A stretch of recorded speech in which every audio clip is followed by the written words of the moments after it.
Dear esteemed ASU members, greetings from Coimbatore. Few months ago, when our Honorary Secretary Dr. Surya Prakash met me in a meeting, he mentioned about creation of a website for the ASU, and he wanted some oral history or interview with senior professors to be recorded as an archive for younger generation. Today, with fast-growing economy, work style, there is a lot of mental health. Mental health is paramount, and it is taking precedence. I think that having stories of our professors, teachers, learning from their life, we should get some lessons to cope up with the stress which we face in our day-to-day life and overcome some of the hurdles and have better health. I am fortunate and privileged and honored to interview Professor Dr. Ganesh at this juncture. Professor Dr. Ganesh is an esteemed teacher known to everyone in this association, not only in the country, abroad. And we would like to hear from him about his life story and see what we can learn from his life. Professor Dr. Ganesh. Know from your childhood days and how you molded as a youth, raw youth. Well, I need to go back 75 years, Bobby. I hope you don't mind me calling you Bobby. I've known you for the last so many years as Bobby. But before I delve into that, I need to thank the ASU and to Surya Prakash for having initiated a session like this. And hopefully what I say might carry some message to people, urologists in particular. I belong to an army background.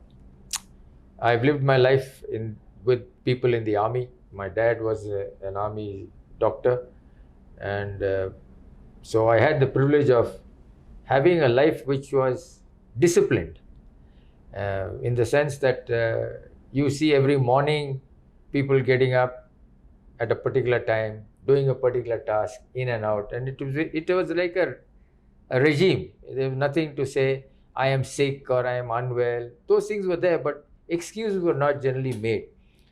And this translated into my school life in the sense that no excuse would have been taken for absenting from leave. There's a wedding in the family or there is something else. Those were not accepted to my father, no. You have to go to school, you have to go to school. The result of which was that even in school we had a certificate called best attendance. And I used to consistently get the certificate for having not missed a single day of school. Maybe my health was good or whatever it was, but not a single day. So that was how we were brought up in the army, in the circles there. So life was very good. I had a lot of friends, and the advantage was that we would be transferred from place to place, so you had different friends in different cities. But at the same time, it took a task to make different friends. You got friends for 3 years who your buddies, and then suddenly you leave them and go to another place and you got to start all over fresh. The worst came to school. In my life, I've changed 15 schools because you were going to school, okay, the admission not there, you join there for 1 month, then go to another school. So it was like that. But at the end of the day, it was actually in Bombay when I finished my school, 9th, 10th and 11th. And we were the first batch of Indian school certificate. So I passed out from St. Peter's School in Mazagon in 1963.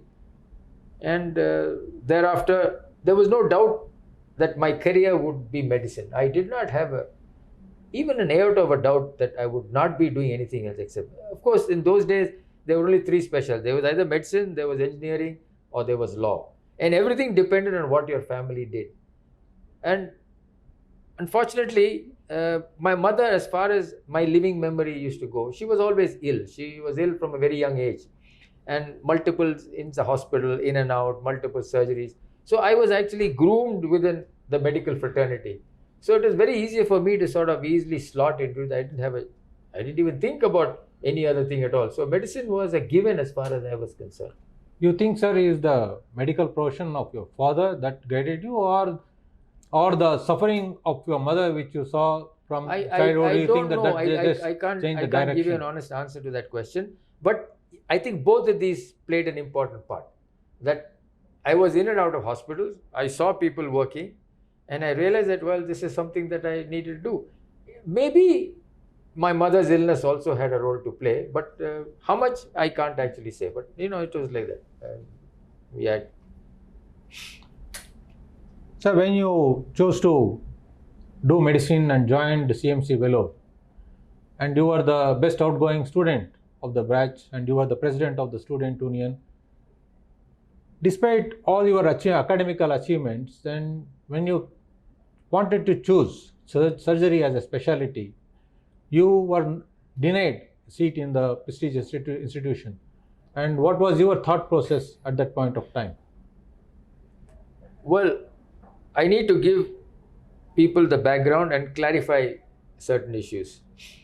Of course, it's natural reaction that when anybody applies for a course and does not get a seat when you think that you deserved it because of your achievements in college, you are disappointed. But then when you sit back and relax and look at the logic of it, you begin to accept it. And there's no point in brooding over it. As they say, don't cry over spilt milk, you just get on with your life. And yes, there was a disappointment, but the reason for that was I was a Government of India candidate in CMC, and the government required that a bond be done after I finished my MBBS. Now CMC is very clear on many things. If you are a sponsored candidate, you must complete your bond before you do your course. Now what happened was that when I applied, that was a year when Madras University changed. It was Madras University at that time, it was not MGR. It changed its program from a 2-year course to a 3-year course because the senior house surgery job was wiped out, and they said it's going to be 3 years.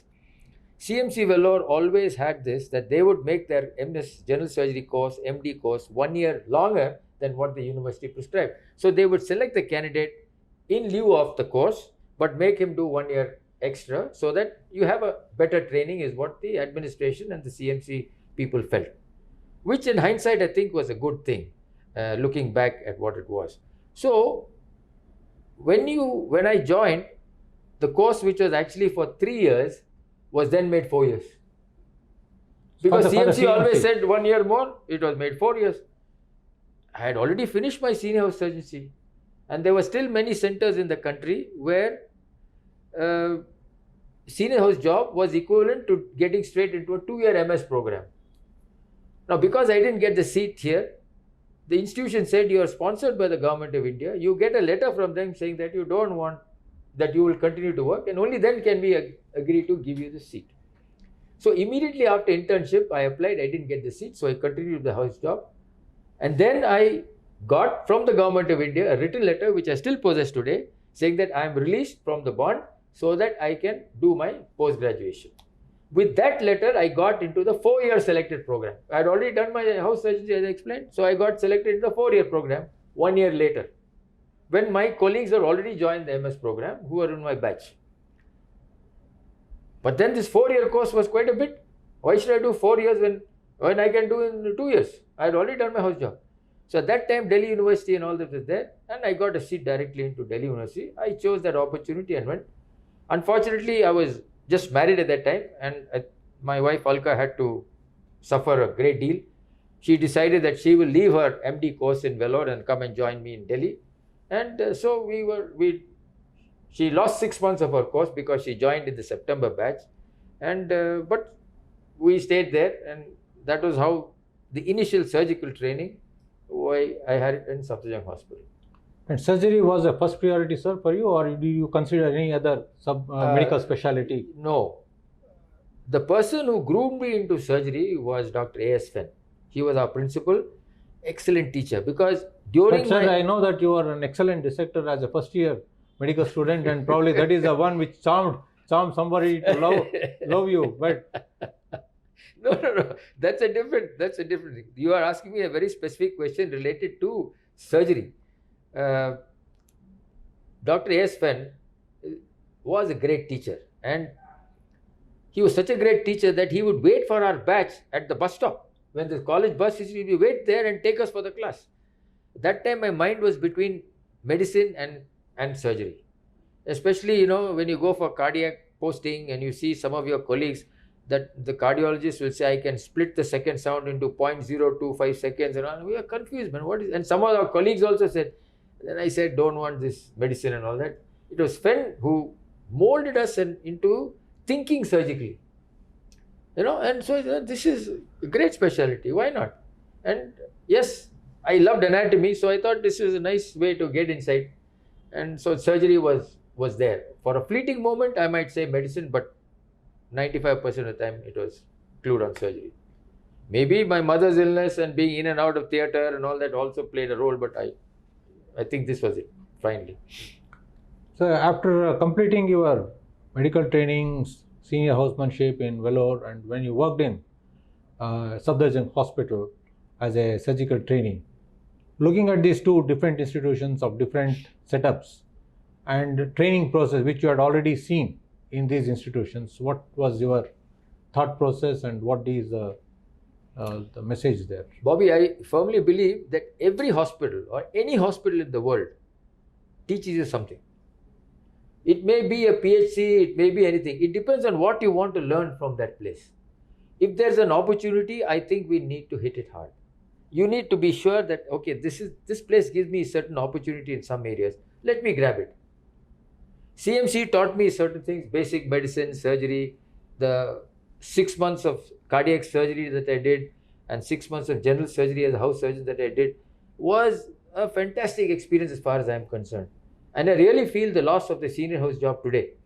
I feel that most people after internship go straight into the NEET program without actually having any hands-on training at all.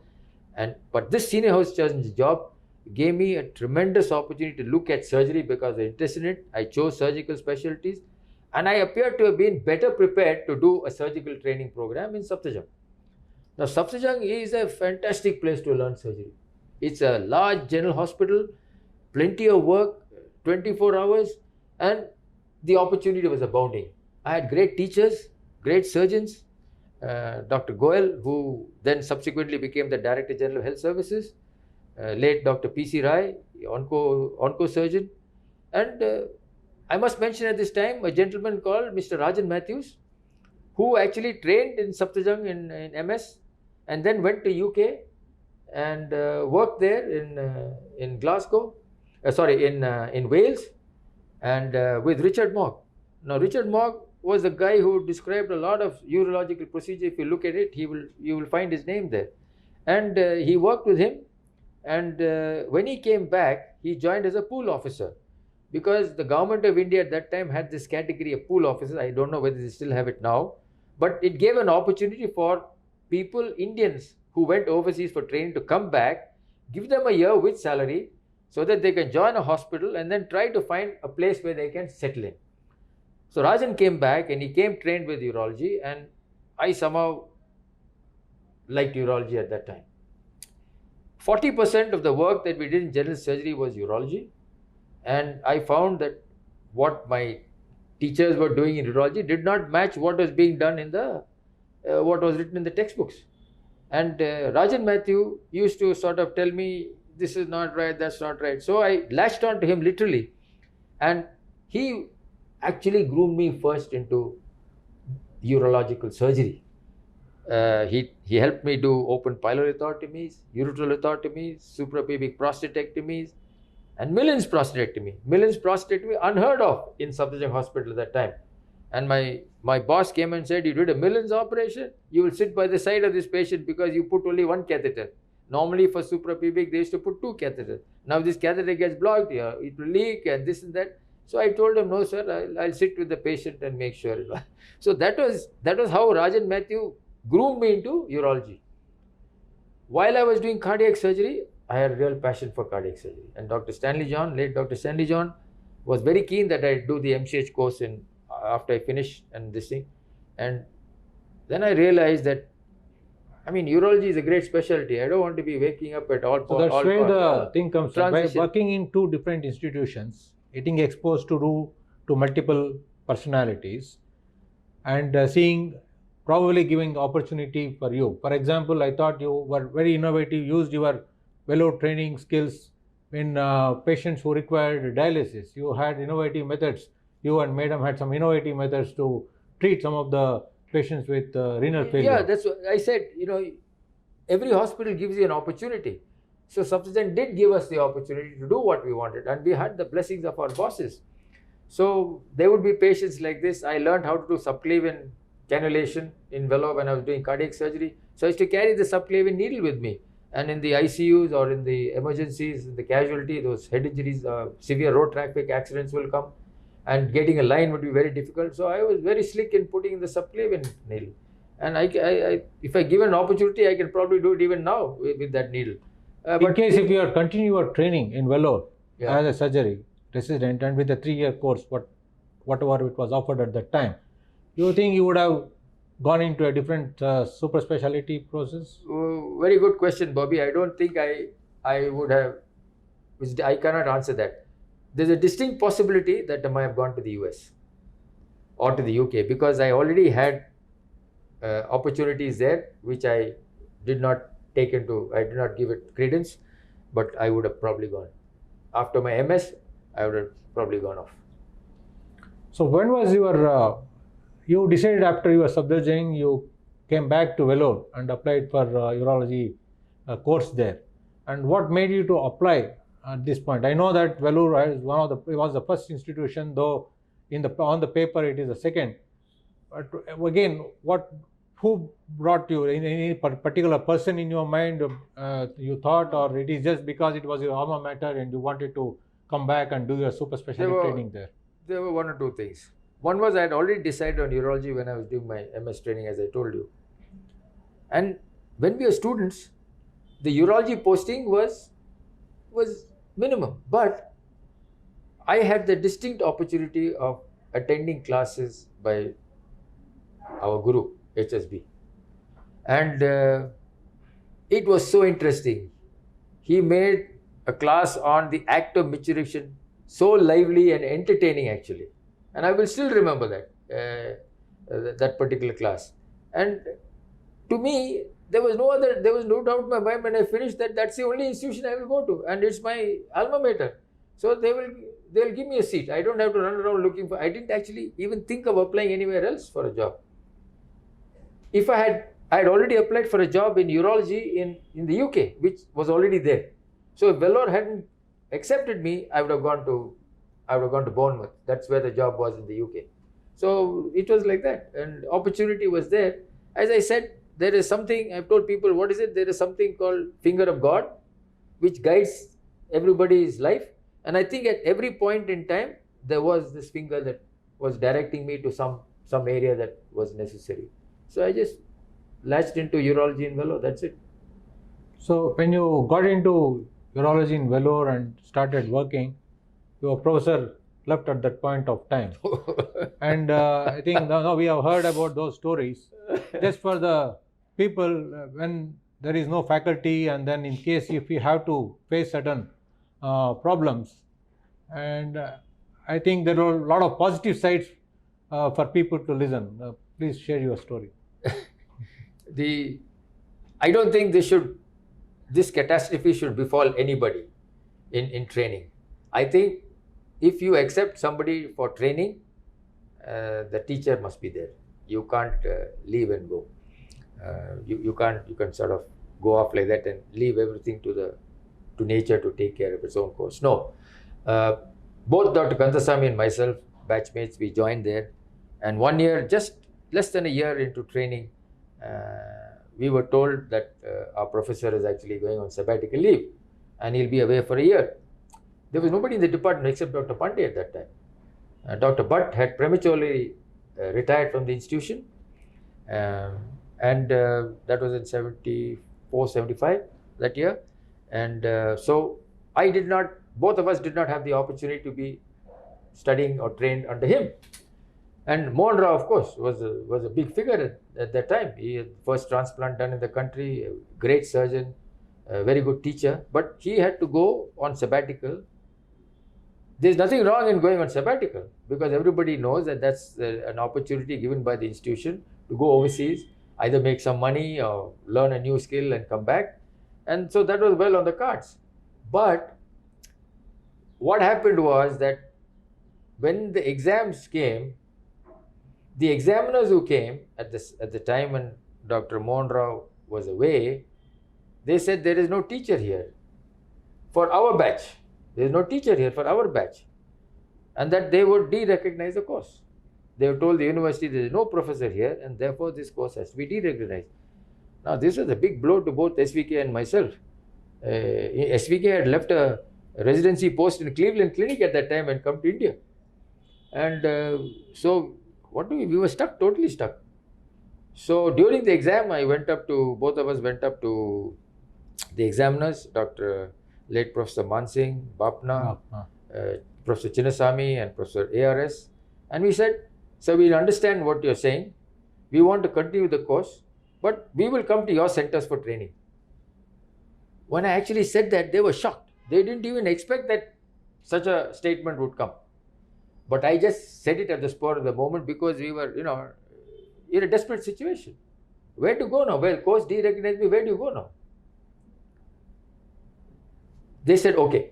They agreed to this, and we said we will spend the full 1 year coming to your place. We will spend in Delhi, we will spend in Chandigarh, we will spend in Chennai. I went to the principal, Dr. Fenn. I told him, "Sir, this is the problem." By this time, we had also got information that Mohan Rao is not going to come back, that he had resigned from the service of the institution. So that created another big problem subsequently. But at this point in time, we had no other option but to go for our training to these centers. And I felt, and I feel even today, that every resident should have the opportunity to travel the way we did. There were hardships, but it was well worth it in looking back at it, because we met so many people, we learned so many procedures, we saw so many of our urological giants in action, we learned from their experiences, we made a lot of friends. I got so many friends in different parts of India who all, because we went to these places, we know all of them firsthand. So that was a big experience and a big learning experience, apart from little hardships that we had. But I think our family suffered. Our families suffered a great deal. That time the families were young, and I think they suffered because we were away. And for our own careers, I think the families suffered. Sir, that is one of the crux nowadays, is a monetary issues when it comes to. Is it because you were able to go through these hurdles because your families could support, or in case, with the only financial background, if somebody has a poor background, you think that was sustainable? I don't think I would classify myself or my family or my father as somebody being born with a silver spoon or with loads of background wealth. In the army, you know what it is. Salaries are limited, and there is no side business at all. You just work from morning to day, and that's the salary you get. My mother was not working; she was ill all the time, and so we are a middle class family. That's all. Average, very medium middle class family. Salaries in Vellore were definitely very low. There's no doubt about it. Everybody used to mock us. You don't what salary you're getting? Why are you hanging around there and all that? But it was a job. I think it was a job and the challenges that the job threw at every point that made me stay there. Otherwise, every time there was a challenge, and you take it up, and either you could quit it. There was no question. But I felt that there was a challenge, and every time in my mind, I recall the statement that was made by the urology department attender, late Mr. Jagannathan. He told me one day in the OPD in Tamil, which I shall translate in English for you, that, "Sir, this department has a legacy. it is your job to make sure that this department comes back to that legacy. Because he had seen it completely going. Mohan Rao left, this one left, everybody going, there was nobody. Only poor Dr. Pandey, solitary figure there. And this department had so many giants in it. So that was something that spurred me on. And at least to give some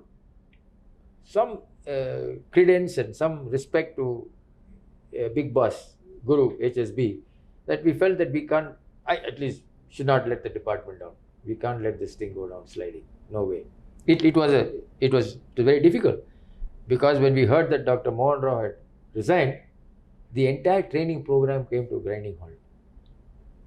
Is there an advantage, sir, having a professional spouse, especially when going through such kind of hurdles? You think that there is a Certainly, advantage which is at there? least somebody else is also bringing some loot into the family.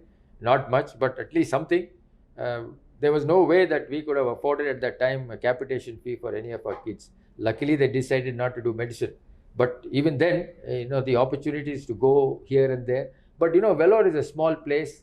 The wants are limited, and it was a struggle. It was not easy. You couldn't go by flight. There was no question of going by flight. It was an emergency, somebody dying or something like that you had to go on a flight. But otherwise, it was train. It was either ordinary sleeper or maximally a chair car. But that was it. So but it was a struggle. It was not easy. It was a struggle. The children could see something else happening somewhere else. You go for a small holiday. You always went to your relative's house for a holiday because you could sponge off them. But you see in different places, you see how people are living. So the children get affected, but they were very supportive. Sir, you had an opportunity to do your sabbatical posting in Newcastle upon Tyne, and again there, after though you had to actually cut short your period there, and you have to come back because the department needed, and you felt that something, and then again I don't think you are not being able to go back compared to others who could visit multiple times. You felt that any lacune you felt, or you felt any deficit? Oh, I know in my mind how inadequately trained I was. When we joined the MCH course, we were told during the interview that you will not be taught TURP. Now the operation at that time which differentiated the men from the boys literally was this operation. Between a general surgeon and a urologist, the TURP stood in the way. And if you are told that you will not be trained to do TURP, you will be taught how to do this after you finish the course, was a big blow to both SVK and myself. So training was a big issue, and because I knew this was my mind, I said, I have to go somewhere for training. And this opportunity came to visit to job from Newcastle, and for which I must thank late Brigadier Rautre. He was a very close family friend. He actually treated my mother. He was my mother's second surgeon, in fact, at that time, and I knew him from many years. So he was already trained. He had already trained in Newcastle and come back. So he told me, Ganesh, you apply to Mr. Yates. Whatever job he gives, you take. So actually, I went as a senior house officer. That was the job I got as a SHO, as a house surgeon. I said, no, I'm going to learn. Whatever is there, we'll learn. We are going there to learn, see how things are. There's a lot of clinical work that you can do. You can see the systems, how they run there. You can look at their thinking processes and learn from them. Surgery, I guess you can learn. Everybody learns surgery in his own way, but more importantly, this. But after going to Newcastle, it was a big eye-opener. I was very, very happy to have, and fortunate to have 4 top consultants in Europe at that time in the department of Newcastle upon Tyne. It was the largest single urology department, whole of Europe at that time. 90 beds, 4 consultants, each one in a subspecialty of his own. And I was immediately, when I joined, Mr. Yates said, apply for the senior registrar post. So I worked there. So immediately I was there for an SHO for maybe about 3 months, and then I slotted into higher post, which gave me training opportunities. Hands-on skill, which is what I wanted. And there was no doubt that they gave me enough opportunity to hone my skills and oversee that what I was doing was correct. So that was a great opportunity, and I felt that if I'm going back to Vellore, this opportunity must be given to people. Although they wanted me to stay there and continue to work in Newcastle, I said, no, I want to go back. I want to set up this department. But I want an assurance from you guys. I told Mr. Yates and the team there that anybody who comes and trains in our department, you must give them the opportunity that you gave me. So, as a result of which, when I went back and we started the program, after 10-year lapse, Dr. Vishwambarnath, Dr. Nitin Kekre, Dr. Nainan Chako, Dr. Bijoy, Dr. Tony, all of them had the opportunity to go visit, spend 3 years there and come back. So the department actually grew like anything at that time. And in 2006, when the polls came out, we were, by our peers, they voted our department as the best in the country. So that was, literally the flag was flying high, and both Jagannathan attenders' words came true, and certainly we, our respects to Big Boss Guru HS, but was fulfilled to a large extent, I feel.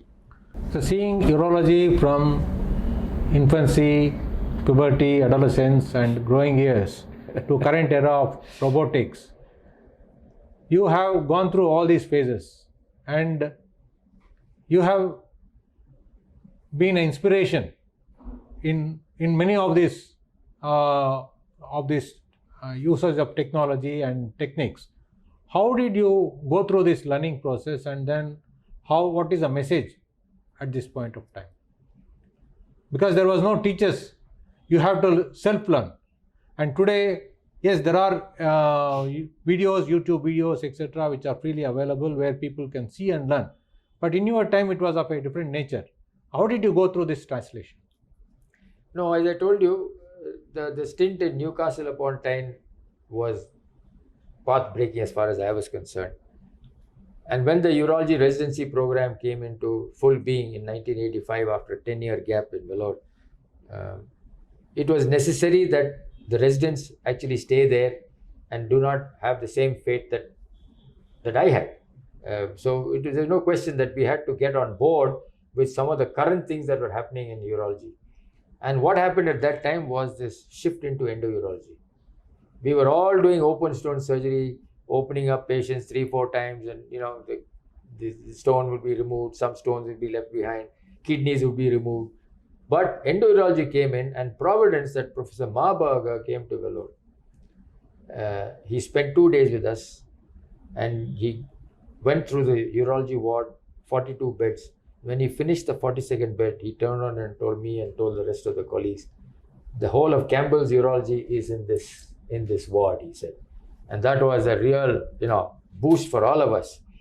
And he said that I am happy for you to come to to Vienna, and spend some time with me and see how we can do this. My colleague Dr. SVK also was gung-ho about it at that time, and he was also very keen because he had read about all this.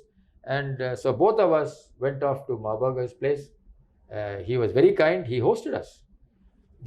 We only had to pay our airfare, and we didn't have any residence, so he gave us accommodation in the nurses' hostel free, and he wrote the check out in his own check for the hostel. I remember in his bed, on his table, he wrote the check out and gave it us to go and give it to the nurses' hostel, and we stayed there. We got a single room. But all this was initiated by a close friend of Dr. SVK, who became a very close friend of the whole department, Dr. Viswanathan, who we popularly call chairman, who now lives in Chennai. And he was actually one of the people instrumental in getting Marburger. He came for the Ooty conference, and that's how this whole saga of endourology. And I remember Marburger telling us, and telling me in particular, don't worry, you want to start endourology. The first 50 cases that you do, you'll be in and out of the theatre. You'll take the patient to the endourology suite, you will miss the puncture, or you'll guide wire twist, or something will happen, you'll extravase it, you'll take him back to the theatre and operate. I knew that I could take out the stone, whether it was endourologically or whether it was by open surgery, because we had that experience. So yes, we made mistakes, we made blunders, guide wire would kink and this would happen, and all of us went through our training process. And finally, we got our act together, we got the ESWL machine, and endourology came of age. Then the wave of laparoscopy, minimally invasive surgery came. There were people already in our country doing laparoscopic surgery at that time. They were one step ahead of Vellore. Vellore was already, we had to do something.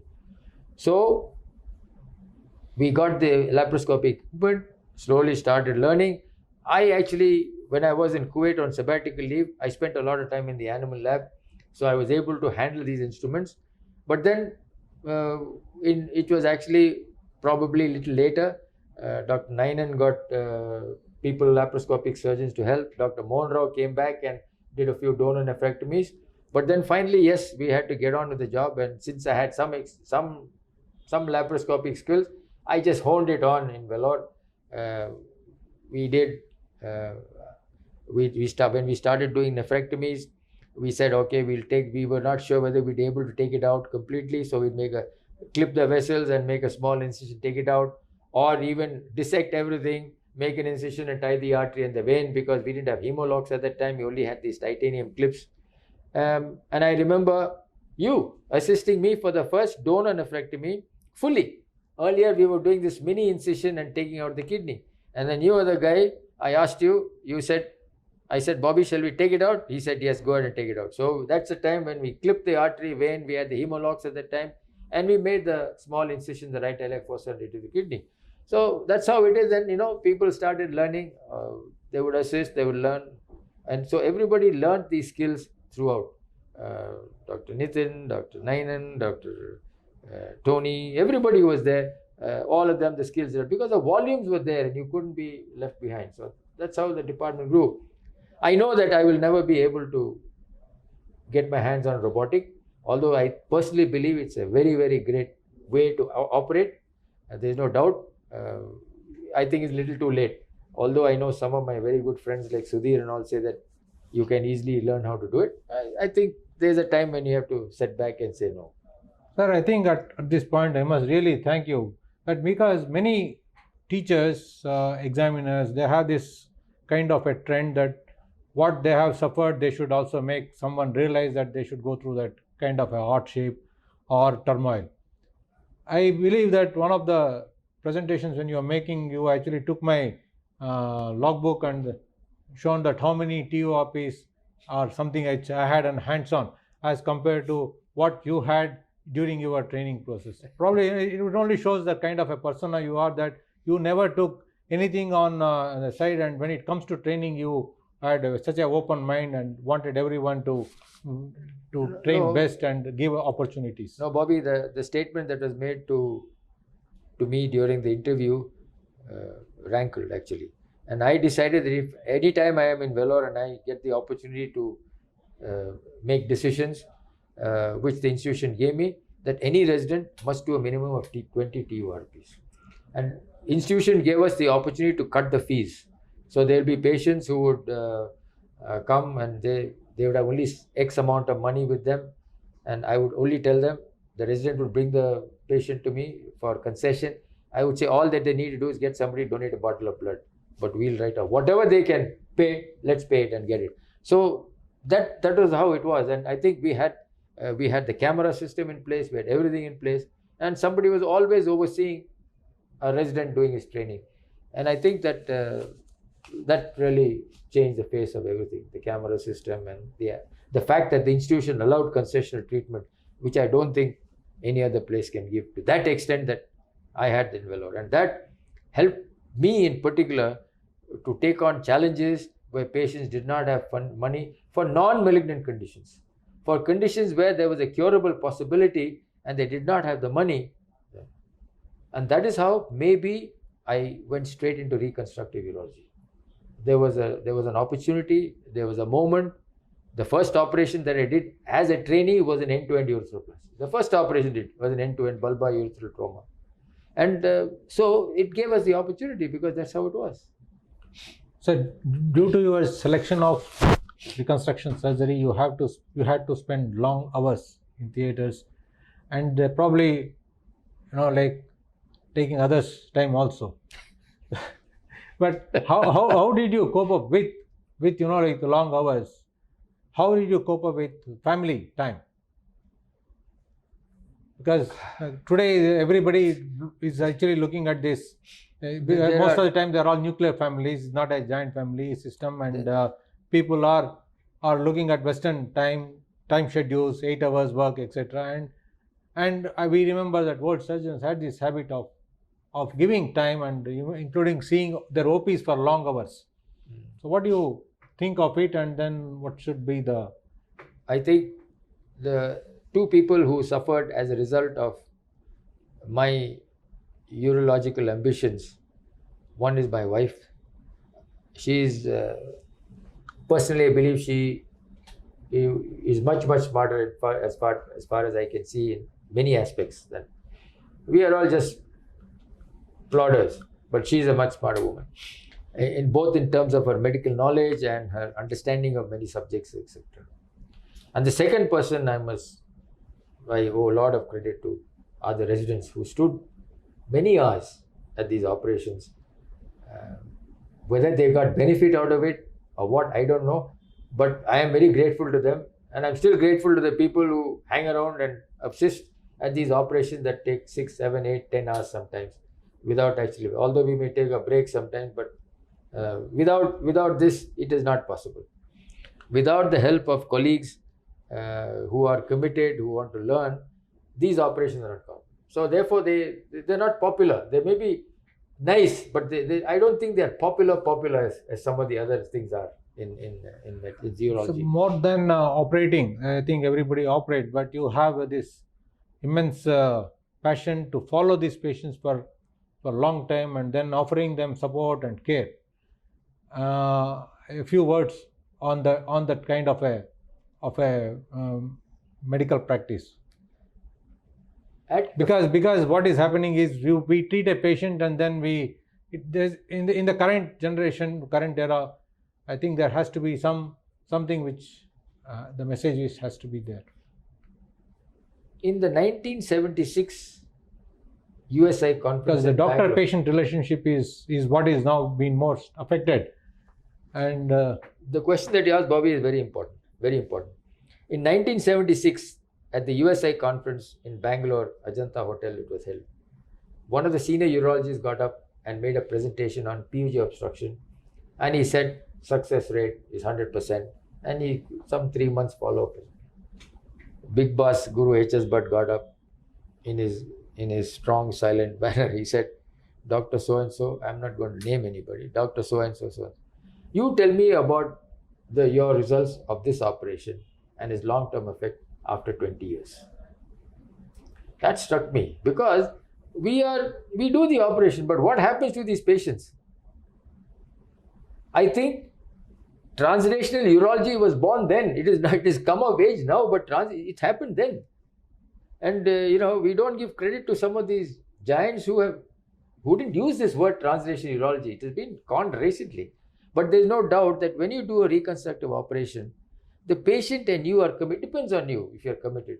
And I feel that yes, if you're in an institution for a long time and you do these operations, only two things happen. If the patient doesn't come back to you, he's either A, very well, or he's gone somewhere else, a miserable failed operation. But by and large, I have found that if you do a reconstructive operation, the patient still comes back to you. Whether he comes back 1 year later, 2 years later, 3 years later. If you are alive, he will come back to see you. If the surgeon is alive or the patient is alive. So one of the two happens.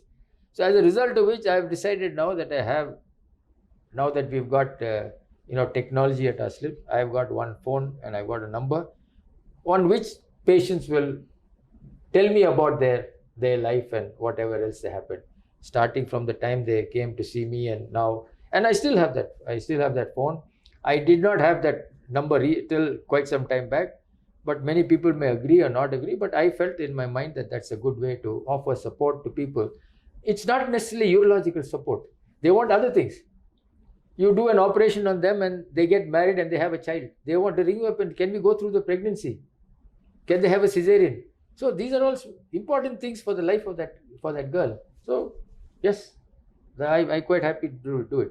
How important is the physical health on somebody? Because I know from your college days, I see some of the clippings when you actually, as part of a writing process, when it is shown, or as a part of growing up. I have seen you being with your strict regimen, and still you are able to do No, long hours of surgery.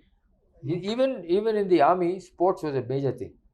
Sports was a major thing, and there was no question. Cricket and hockey were two important games that were there, and the services were well known for cricket and hockey both at that time. Services a very good cricket team and a very good hockey team, and so cricket was there, and there was no question of sitting in front of there was no computer and video games to play. You played on the field, and there were fields available for you to run around. Every school had huge maidans. They were not built up by, they were not occupied by by 5-star buildings and apartments and stuff like that. So you had to go out. You played, and so you played cricket. You played this. So you were actually also indirectly physically fit in the sense that you were running around. But there's no doubt that I was really enamored by tennis, and I started to learn tennis the moment I finished school, and that was a passion game as far as I was concerned. So yeah, keeping physically fit was necessary. It was there, and if you're, that's left to you again. You discipline yourself, and whether you want to stay physically fit or physically unfit is in your hand. Yes, physical fitness is one thing which is in person's hand, but when it comes to the mental health, for example, you have been approached by patients, you have been approached by junior doctors, approached by colleagues for all their troubles. And how do you digest it? How do you, because this is again a stressful stuff. Though you are a counselor, you are able to guide people, but how you go through that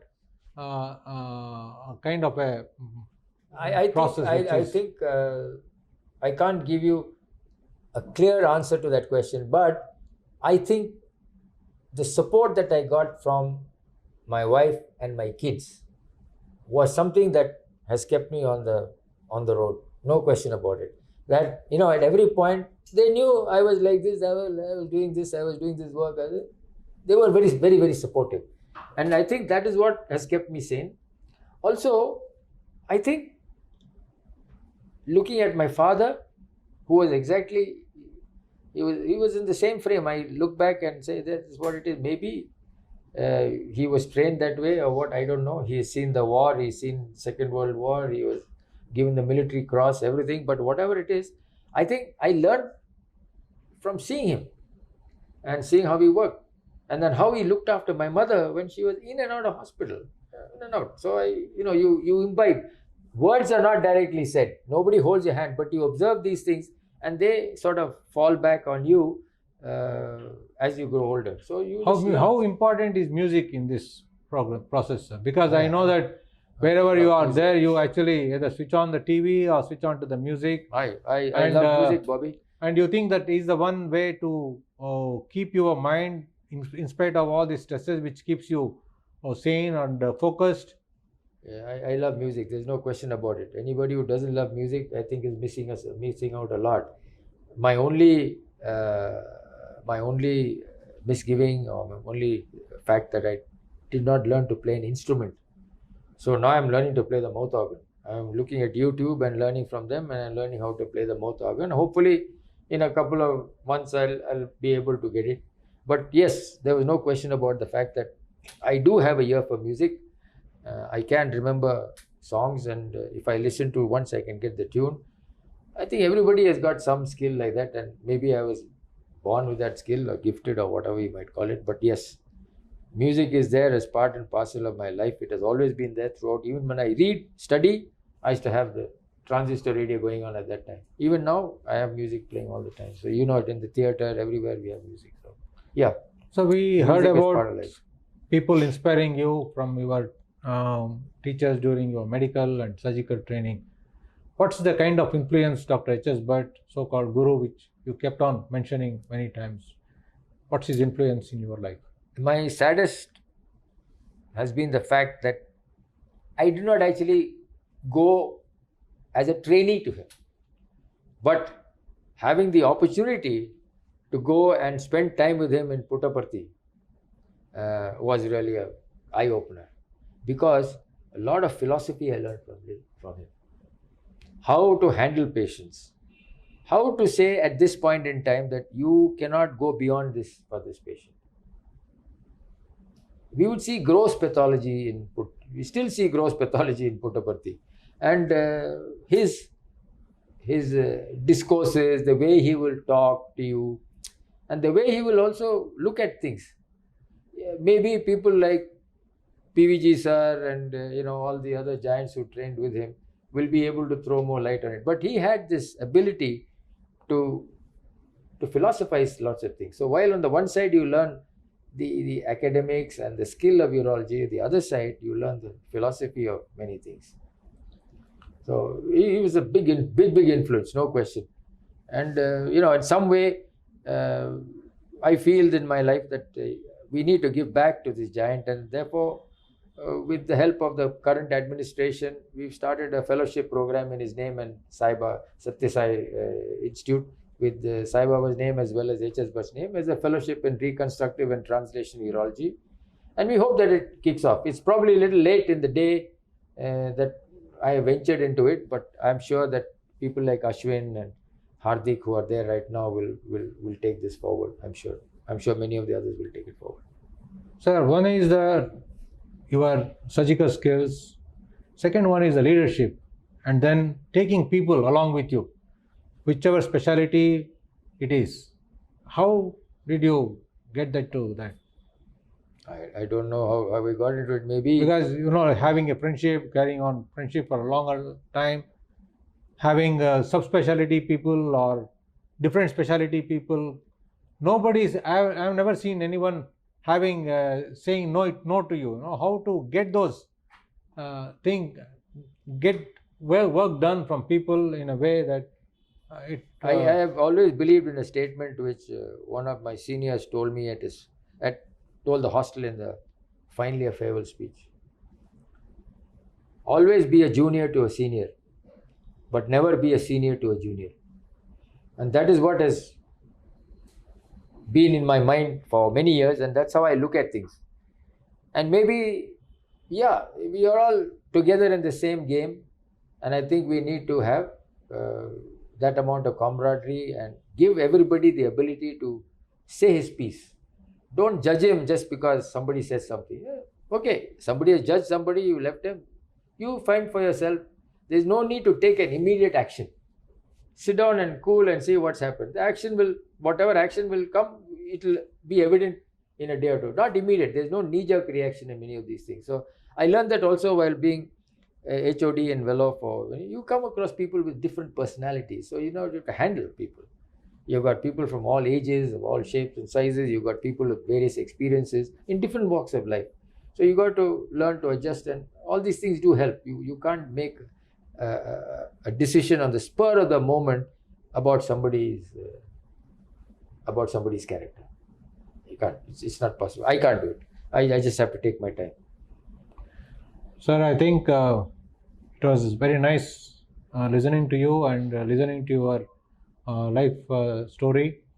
And there is a lot of lessons for the people who are listening to this oral history or interview, to learn that there are times when you are actually left with many disadvantages, but how to make each of those opportunities to your advantage. Learning from seeing and then watching. As sir said, that nobody will give you, hold your hands and walk you through. Unlike parents, it is extremely difficult in the professional career. But we have to give adequate time, observe, hone the skills.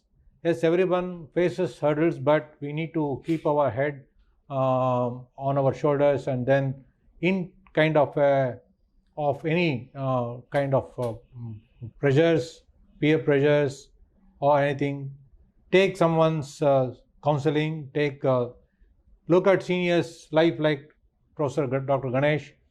He is not just a teacher of teachers, urologist, and he is leader among leaders. And I hope that this short interview or oral history helps people to cope up with some of the stresses which is thrown at us in current times. Thank you very much. Thank you very much, Bobby.